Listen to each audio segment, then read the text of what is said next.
Halo semuanya, selamat datang di channel saya.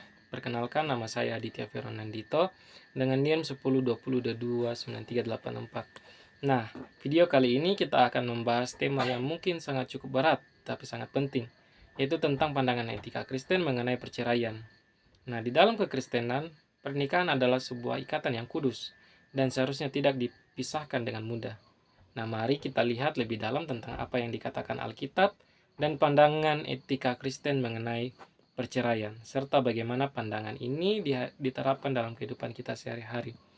Nah, yang pertama itu bagaimana hakikat pernikahan menurut Kristen. Nah, dalam ajaran Kristen, pernikahan itu bukan hanya sekedar persatuan fisik antara dua orang, melainkan juga merupakan suatu ikatan spiritual dan emosional yang diberikan oleh Tuhan.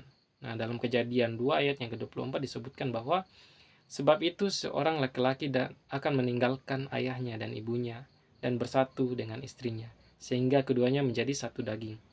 Nah, jelas dikatakan bahwa pernikahan dipandang sebagai sebuah ikatan yang seharusnya berlangsung seumur hidup. Nah, lalu bagaimana sikap kekristenan terhadap perceraian?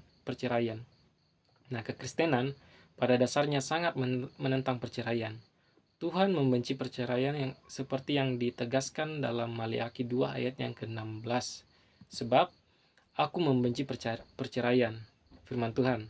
Nah, dalam pandangan Kristen, ikatan pernikahan harus dijaga karena melambangkan sebuah hubungan antara Kristus dan jemaatnya.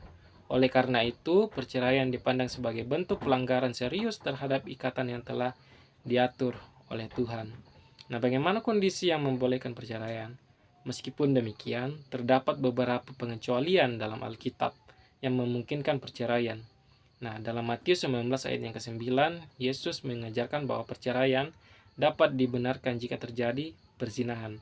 Hal ini karena perzinahan dianggap sebagai pengkhianatan yang merusak kesatuan suami istri. Nah, selain itu, di dalam situasi di mana terdapat sebuah kekerasan dalam rumah tangga atau perlakuan yang tidak manusiawi, beberapa pemimpin gereja berpendapat bahwa perceraian dapat menjadi jalan untuk melindungi pasangan yang mengalami penderitaan berat. Namun paling penting untuk dicatat bahwa perceraian tetap dianggap sebagai pilihan terakhir yang sebaiknya dihindari sebisa mungkin. Nah, lalu bagaimana dampak perceraian dalam pandangan Kristen? Perceraian tidak hanya berdampak pada pasangan suami istri, tetapi juga terhadap anak-anak, keluarga besar, dan bahkan jemaat gereja.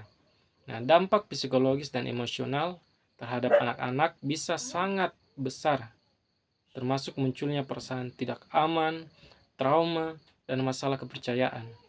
Nah, dalam jangka panjang, perceraian dapat memengaruhi spiritualitas keluarga tersebut dan hubungan mereka dengan gereja. Nah, lalu bagaimana menghindari perceraian? Menurut pandangan Kristen atau etika Kristen, mendorong pasangan untuk mengatasi masalah dengan berpegang pada prinsip kasih, kesabaran, dan juga pengampunan. Nah, gereja juga memainkan peran penting dalam memberikan bimbingan dan konseling kepada pasangan yang mengalami kesulitan, sehingga mereka dapat memperbaiki hubungan mereka dan menghindari perceraian. Nah, jadi sebagai orang percaya, pasangan suami istri itu dianjurkan untuk membangun komunikasi yang baik, mengikuti persekutuan bersama, membaca Alkitab, dan selalu mendekatkan diri kepada firman Tuhan. Dan juga firman Tuhan dan doa dapat membantu memperkokoh hubungan suami istri, serta memperkuat komitmen mereka untuk menjalani pernikahan sesuai dengan kehendak Tuhan. Nah, jadi demikianlah pandangan etika Kristen tentang perceraian.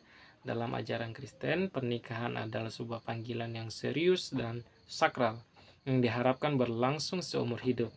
Nah, meskipun perceraian diizinkan dalam kondisi tertentu. Nah, juga itu bukanlah pilihan yang diutamakan. Semoga kita dapat memahami pentingnya komitmen dalam pernikahan dan mengusahakan keharmonisan dalam rumah tangga. Nah, jadi jika Anda merasa terberkati dengan konten ini, jangan lupa untuk like dan subscribe dan bagikan kepada teman-teman atau keluarga Anda. Ya, jadi terima kasih telah menonton dan sampai jumpa di video selanjutnya. Terima kasih, Tuhan Yesus memberkati. Shalom.